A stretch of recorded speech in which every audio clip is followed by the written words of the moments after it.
और क्या मृत्यु होने के बाद दोबारा जन्म होता है उसी सोल का?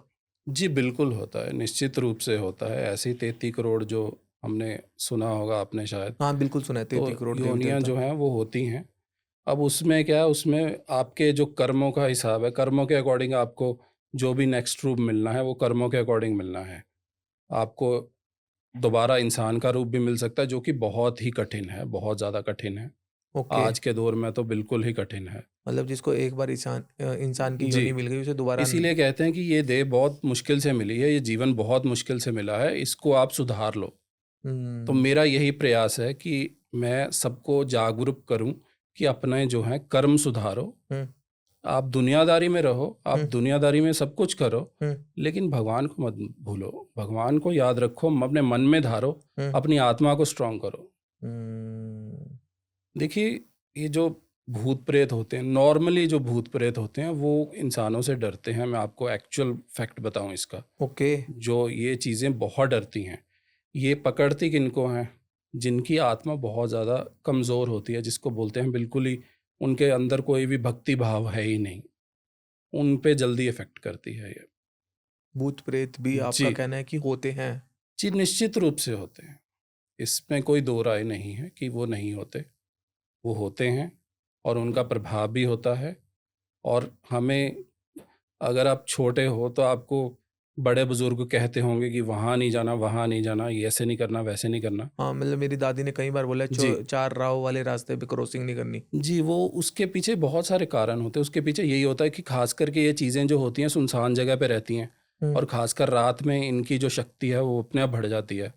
और जो 4 राह क्रॉस करने को बोलते हैं बुजुर्ग चाराह लोग। पे जी सबसे ज़्यादा दिक्कत ये रहती है कि चाराह पे ज़्यादातर लोग टोने-टोटके करते हैं, तांत्रिक उपाय कर जाते हैं, कुछ भी कर जाते हैं। तो उसका प्रभाव होता है, वो आपके कहीं पड़ ना जाए, उससे बचने के लिए आपको रोकते हैं।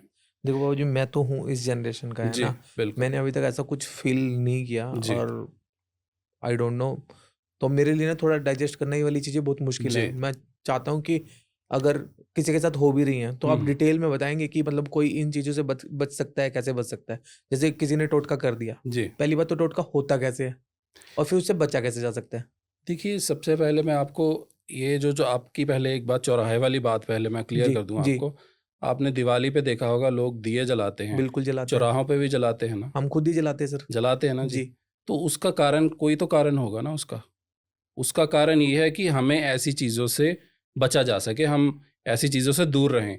अगर किसी ने कुछ वहाँ पे कर भी दिया चौराहे पे, हुँ, तो हम पे उसका प्रभाव ना हो, उस चीज़ का असर ना हो। ओके। जी। और इवन ऐसे ही एक एग्ज़ाम्पल के तौर पे मैंने खुद एक देखा है, दिवाली से 2 दिन बाद मैंने देखा है, एक चौराहा था, उस पे 2 बड़े-बड़े लड्डू थे और लाल उस पे सिंदूर डाला हुआ था और आस-पास मिर्ची रखी हुई थी। हुँ, तो ये चीज़ें एग्ज़िस्ट करती हैं, इसका बहुत ही गहरा प्रभाव है। वो तो देखिए मेरे को पता है कि इन चीज़ों से कैसे दूर रहना है, कैसे बचना है, तो मैं उससे निकल गया हूँ, हुँ। बट बच गया हूँ। बट वो चीज़ें बहुत इफ़ेक्टिव होती हैं, बहुत डेंजरस होती हैं। जैसे फॉर एग्ज़ाम्पल जैसे अब आपने बताया वो 2 लड्डू रखे हुए थे, उसपे जी, सिंदूर डाला हुआ था। जी। अगर फॉर एग्ज़ाम्पल कोई उसे उठा हुँ, के खा लेता हुँ, है या फिर कुछ कर देता है, जी। तो उससे होगा क्या मतलब? आप उसको टच भी कर दोगे ना, तो जो भी चीज़ के लिए उसने वो रखा है, हुँ, तो वो असर आप पे आ जाएगा।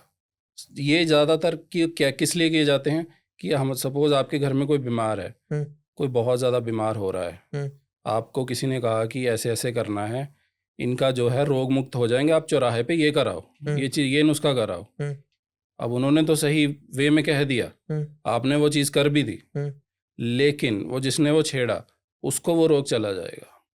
ओके। तो ये चीज़ें हैं, ये सर्कल है जी। इससे हम बचने के लिए हमें जो है अपने अंदर थोड़ा-सा भगवान को रखना होगा, भगवान का नाम अपने सोल में डालना होगा, अपने सोल को मज़बूत करना होगा। हुँ। उसके बिना देखिए बहुत मुश्किल है।